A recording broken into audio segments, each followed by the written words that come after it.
Welcome to the presentation of part 2 of lecture Crystal Deposition Arthritis. Regarding pathogenesis of acute gouty arthritis, although gout is associated with hyperuricemia, the level of uric acid does not itself precipitate gout. Rather, acute changes in the level of uric acid cause gout. Most individuals with hyperuricemia don't have gout, but if high uric acid level go untreated, 90% of patients develop gout within 30 years. Hyperuricemia is found in about 90% of individuals with gout, but it's also found in patients taking diuretics and even in those taking low-dose aspirin. Again, pathogenesis of acute gouty arthritis.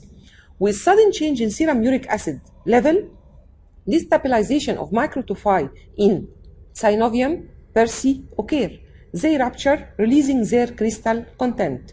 Crystals are engulfed by tissue macrophages and differentiated monocytes, which release pro-inflammatory cytokines like interleukin 1, 6, 8, and tumor necrosis factor alpha. Mast cells participate early in the process and release histamine and other vasoactive mediators that cause vasodilation. Together with the chemotactic effect of cytokines, neutrophils are attracted to the area and interact with endothelial cells lining blood vessels through adhesion molecules on their surfaces. This interaction ends by neutrophil influx into synovium, which augment the inflammatory reaction and release their lysosomal enzymes with more release of inflammatory mediators.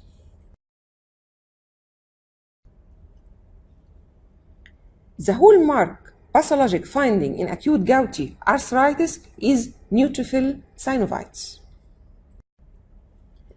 Clinical stages of gout include asymptomatic hyperuricemia, acute intermittent gout, interval gout, chronic tophaceous gout. Regarding asymptomatic hyperuricemia, it is laboratory diagnosis. The period of asymptomatic hyperuricemia lasts decades. The incidence of gout increases with ages as well as with the degree of hyperuricemia. The vast majority of people with hyperuricemia never develop symptoms associated with uric acid excess. Now, should we treat asymptomatic hyperuricemia? Think to answer the question in face-to-face session.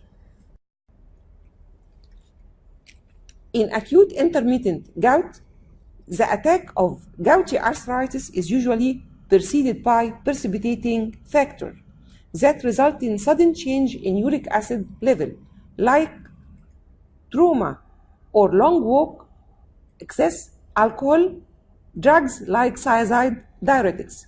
Usually, the acute attack affects male in fourth decade of life. The first metatarsophalangeal joint is the commonest to be affected. Acute monoarticular arthritis is the commonest presentation. Pain becomes maximum within 8 to 12 hours from the onset, usually severe with non-weight bearing, and erythema overlying the affected joint is characteristic. The attack resolves spontaneously within 2 weeks, leaving the affected joint completely free. The 2015 ACR-ULAR classification criteria for diagnosis of gout can be applied. It includes clinical laboratory imaging criteria with score for each. A score of 8 or more indicate presence of gout. In addition, patients who have monosodium urate crystals in asymptomatic joint or persa or in a tophus are considered to have gout with no additional scoring needed.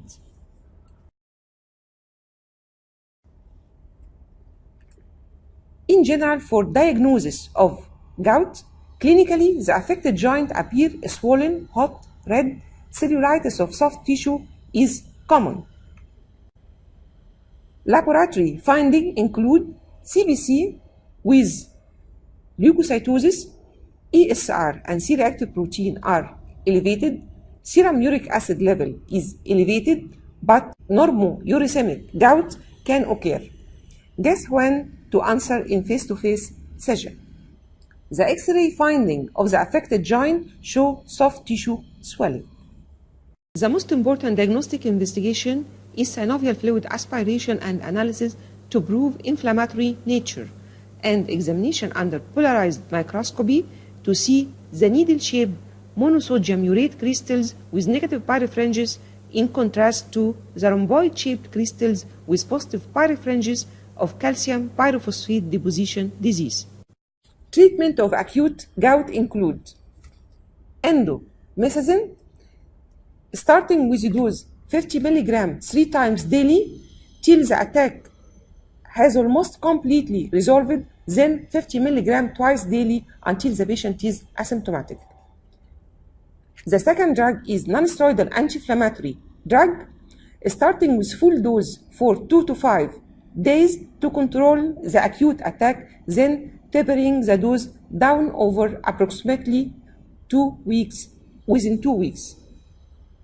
The third drug is prednisone or prednisolone, 30 to 60 mg daily with subsequent rapid tapering within 10 to 14 days. Also, treatment of acute gout can include Synactin ampoule intramuscular, which can act rapidly, or colchicine in low dose, 1.2 mg at first sign of symptom, followed by 0.6 mg 1 hour later.